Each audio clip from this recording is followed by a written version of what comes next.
Hi friends, welcome to our channel.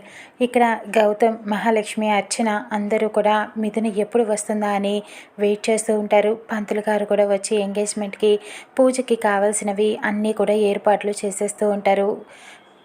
Sita ఏ గొడవ చేయకుండా ఉంటే అదే చాలు అంటూ రామ్ అనుకుంటూ ఉంటాడు. ఇంతలో రేవతి, కిరణ్ సీత కోసం ఎంత ఎదురు చూసినా తిరిగి ఇంటికి రాకపోవడంతో వాళ్ళు చాలా భయపడుతూ ఉంటారు.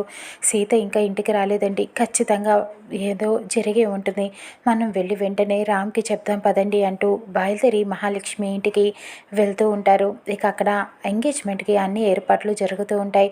మహాలక్ష్మి, గౌతమ్ అందరూ చాలా హ్యాపీగా ఉంటారు. మిథునతో ఎంగేజ్మెంట్ జరుగుతుందని. ఇక రేవతి, కిరణ్ హడావిడిగా ఇంటికి వచ్చి రామ్, సీత ఏమైనా ఇక్కడికి వచ్చిందా అని ప్రశ్నిస్తూ ఉంటారు. సీత ఇక్కడికి ఎందుకు వస్తుంది అంటూ మహాలక్ష్మి ప్రశ్నిస్తూ ఉంటుంది. సీత ఉదయం నుంచి కనిపించట్లేదు అని అనటంతో రామ్ కంగారు పడుతూ ఉంటాడు. అదేంటి, మీ ఇంట్లోనే ఉండాలి కదా, సీత ఇక్కడికి రాలేదు, ఎక్కడికి వెళ్ళింది అని అడుగుతూ ఉంటాడు. తెలీదు రామ్, పొద్దున్నుంచి కనిపించట్లేదు, ఫోన్ చేసినా అసలు స్విచ్ ఆఫ్ అని వస్తోంది, కానీ నాకు చాలా భయంగా ఉంది రామ్ అంటూ కంగారు పడుతూ చెప్తూ ఉంటుంది. సీత ఎక్కడికో వెళ్ళి ఉంటుందిలే, ఈ ఎంగేజ్మెంట్ ఆపేయటానికి ఏమైనా ప్లాన్ చేస్తుందా ఏంటి అని చెప్పి అడుగుతూ ఉంటుంది మహాలక్ష్మి. సీత అలాంటిది కాదు, ముందు సీతకి ఏమైందో అని నాకు చాలా భయంగా ఉంది అంటూ చెప్తూ ఉంటుంది. ఇక అందరూ కంగారు పడుతూ ఉంటారు.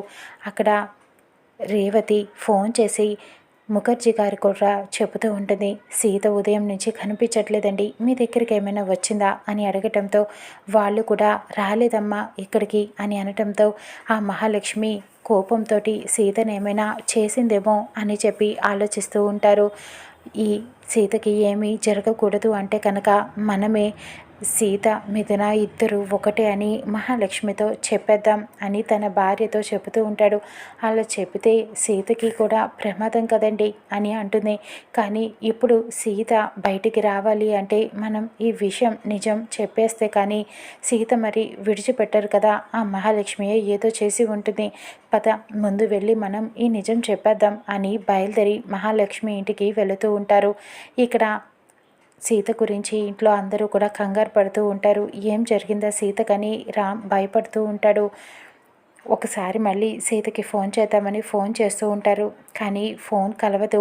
ఇటు గౌతమ్ కూడా ఇంకా మిథున రాలేదేంటి, ఈ ఎంగేజ్మెంట్కి టైం అయిపోతుంది కదా అని అనుకుంటూ ఉంటాడు. పంతులు గారు కంగారు పెట్టేస్తూ ఉంటారు. అమ్మ, టైం అయిపోతుంది, ఇక పెళ్లి కూతురు వాళ్ళు రాలేదా అని అడగటంతో వచ్చేస్తారని మహాలక్ష్మి చెబుతూ ఉంటుంది. గౌతమ్ మిథున ఫోన్కి ట్రై చేస్తూ ఉంటాడు. అక్కడ సీతని కట్లు విప్పకుండా అలానే బంధించి ఉంచేయటంతో సీత విడిపించుకోలేకపోతుంది. ఇప్పుడు నేను ఎలా బయటపడాలి, ఎంగేజ్మెంట్కి వెళ్ళకపోతే కనుక సీత, మిథున ఇద్దరు ఒక్కరే అని అందరికీ తెలిసిపోతుంది, నేను ఇప్పటిదాకా కష్టపడిందంతా వృధా అయిపోతుంది, నా మామకి నా మీద చాలా కోపం వచ్చేస్తుంది అంటూ భయపడుతూ ఉంటుంది. ఇక గౌతమ్ అయితే, పిన్ని, నేను మిథునకి ఫోన్ చేస్తాను, మీరేం టెన్షన్ పడకండి, ఇంకా ఎందుకు రాలేదో కనుక్కుంటాను అంటూ మిథునకి ఫోన్ చేస్తూ ఉంటాడు. కానీ ఫోన్ కలవదు. సీతకి అలా దూరంగా తన ఫోన్ కనిపిస్తూ ఉంటుంది. ఆ ఫోన్ తీసుకునే ప్రయత్నం చేస్తూ ఉంటుంది. కానీ రౌడీలు అక్కడే ఉండటంతో సీత అసలు ఏమి చేయడానికి వీలు లేకుండా ఉంటుంది.